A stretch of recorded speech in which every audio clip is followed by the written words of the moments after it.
بالاخره هر بازی خوب میتونه یه تریلر خیلی خوبم داشته باشه، ولی بعضی از بازی‌ها یه تریلر خیلی خیلی عالی دارن. اینم یه لیست 10 تایی از بهترین تریلرهای ویدیو گیم. شماره 10 The Last of Us Part 2. وقتی که توی یه برنامه تماشاچی‌ها فکر میکنن که دیگه برنامه تموم میشه و سورپرایز دیگه‌ای هم توی راه نیست، یه دفعه یه ویدیو پخش میشه. اولش تصویر یه جنگل رو میبینیم و بعد از چند تا سکانس از همون جنگل یه دفعه نماد گروه فایرفلای مشخص میشه و صحنه میره تو هوا و بعد از اون ایلی رو میبینیم که حالا بزرگ شده و یه خشم عجیبی هم تو چشماشه. شماره 9 Red Dead Redemption 2. سال 2016 بود که راکستار اومد توی یه تریلر این بازی خدا رو به ما نشون داد. ما توی اون تریلر هیچی از داستان بازی که نفهمیدیم، ولی با این حال این تریلر یه چیز خارق العاده بود و من خودم خیلی خیلی دوستش داشتم. شماره 8 بتلفیلد پارت 1. بتلفیلد 1 ریبوت نسخه اصلی بود و اون سال یه سال عالی برای این بازی و یه سال خیلی خیلی افتضاح برای کال آف دیوتی بود و زمانی که کال آف تو فضا بود بتلفیلد اومد و یه بازی کلاسیک از جنگ جهانی اول رو به نمایش گذاشت. در کل مردم خیلی دوستش داشتن. شماره 7 سایبرپانک 2077. وقتی که داشتیم توی این تریلر توی مراسم ایتری حال میکردیم یه دفعه صدای کیانو ریوز رو میشنویم و بعدش هم توی مراسم ایتری خود کیانو میاد رو صحنه و دلیل اصلی هایپ بازی هم خود کیانوی عزیز بود.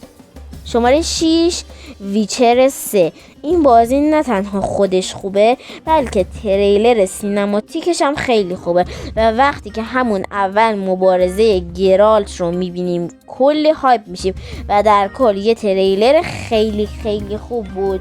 شماره 5 اسپایدرمن 1.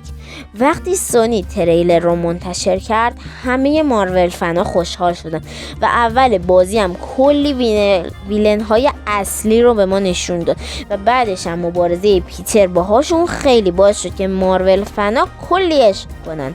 شماره 4 بتمن آرکام نایت.